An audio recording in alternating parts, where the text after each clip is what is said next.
समझेंगे रेजिस्टिविटी क्या होती है। देखिए, रेजिस्टिविटी को समझने के लिए पहले हम रेजिस्टिविटी का फॉर्मूला डिराइव करें। आप लोगों ने लास्ट क्लास पढ़ा कि किसी भी कंडक्टर का जो रेजिस्टेंस है वो उसकी लेंथ पे डायरेक्टली डिपेंड करता है। किसी भी कंडक्टर का जो रेजिस्टेंस है वो उसकी लंबाई पे डायरेक्टली डिपेंड करता है, तो इसको हम बोल देते हैं फर्स्ट। और किसी भी कंडक्टर का जो रेजिस्टेंस है वो उसके एरिया ऑफ क्रॉस सेक्शन पे इनवर्सली डिपेंड करता है, इसको हम बोल देते हैं सेकंड। अब बेटे फ्रॉम फर्स्ट एंड सेकंड हम ऐसा लिख सकते हैं कि रेजिस्टेंस जो है कंडक्टर का वो लेंथ पे डायरेक्टली और एरिया ऑफ क्रॉस सेक्शन पे इनवर्सली डिपेंड करता है। अब यहां प्रोपोर्शनलिटी के साइन को हटा के हम एक कांस्टेंट लगाएंगे और वो कांस्टेंट यहां पे है रो। क्या बोलेंगे इसको? रो। ठीक है, तो यहां ये जो रो है इसी को आप रेजिस्टिविटी बोलते हैं। ये कांस्टेंट ऑफ प्रोपोर्शनलिटी है, इसी को आप रेजिस्टिविटी के नाम से जानते हैं। तो यहां से रेजिस्टिविटी आ गई, ये इधर आके मल्टीप्लाई हो जाएगा तो RA और L डिवाइड में RA बाय L। ठीक है, RA बाय L। तो ये आ गया रेजिस्टिविटी का फॉर्मूला। तो एग्जैक्टली रेजिस्टिविटी है क्या, हम किसे कहते हैं रेजिस्टिविटी? तो बेटे मान लीजिए कोई कंडक्टर है और ये जो कंडक्टर है इसका area of cross section 1 unit है। कितना? 1 यूनिट। और इसकी जो लेंथ है वो भी 1 यूनिट है। कितनी? 1 यूनिट। अब ये कंडक्टर कितना रेजिस्टेंस प्रोवाइड करेगा वही इक्वल होता है किसके? रेजिस्टिविटी। तो आप रेजिस्टिविटी को कैसे डिफाइन कर सकते हो कि the resistance provided by a conductor of length 1 unit whose area of cross section is also 1 unit is called resistivity of that conductor।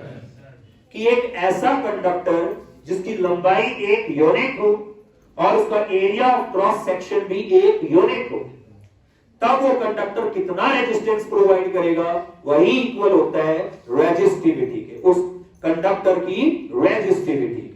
आप इस फॉर्मूले से भी इस डेफिनेशन को बना सकते हैं।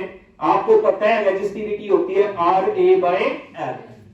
तो अगर हम एरिया ऑफ क्रॉस सेक्शन कितना रखें?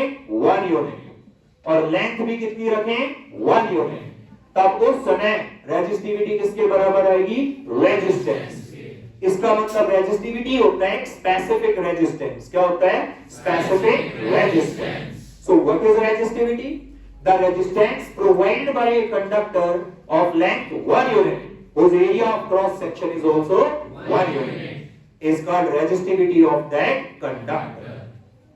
देखिए, जो रेजिस्टिविटी होती है वो मटेरियल की होती है। यानी ये कंडक्टर जिस मटेरियल से बना है इसकी रेजिस्टिविटी उस मटेरियल पे डिपेंड करेगी, साथ में इसके टेम्परेचर पे।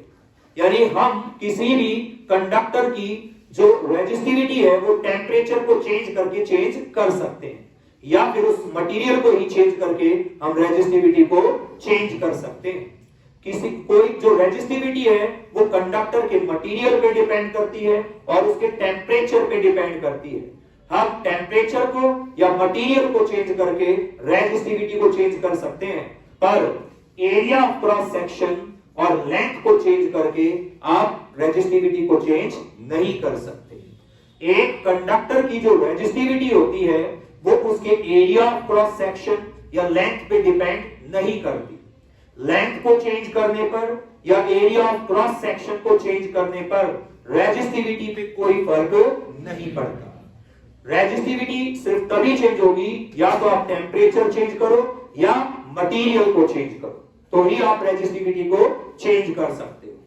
कोई भी कंडक्टर है उसकी रेजिस्टिविटी जितनी कम होगी वो उतना बढ़िया कंडक्टर होगा, और रेजिस्टिविटी जितनी ज्यादा होगी वो उतना बैड कंडक्टर होगा। सबसे बेस्ट जो कंडक्टर है वो सिल्वर है।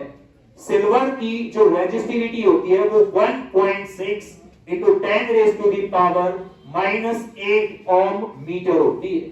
सबसे कम रेजिस्टिविटी किसकी है? सिल्वर की। Silver is the best conductor. Silver best conductor होता है।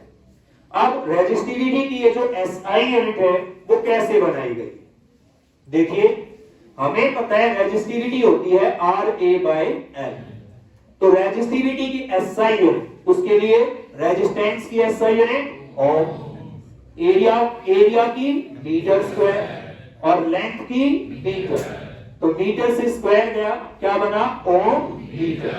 तो रेजिस्टिविटी की SI यूनिट होती है ओम मीटर। तो क्या आपको रेजिस्टिविटी अच्छे से समझ में आ गया? Yes sir. ओके।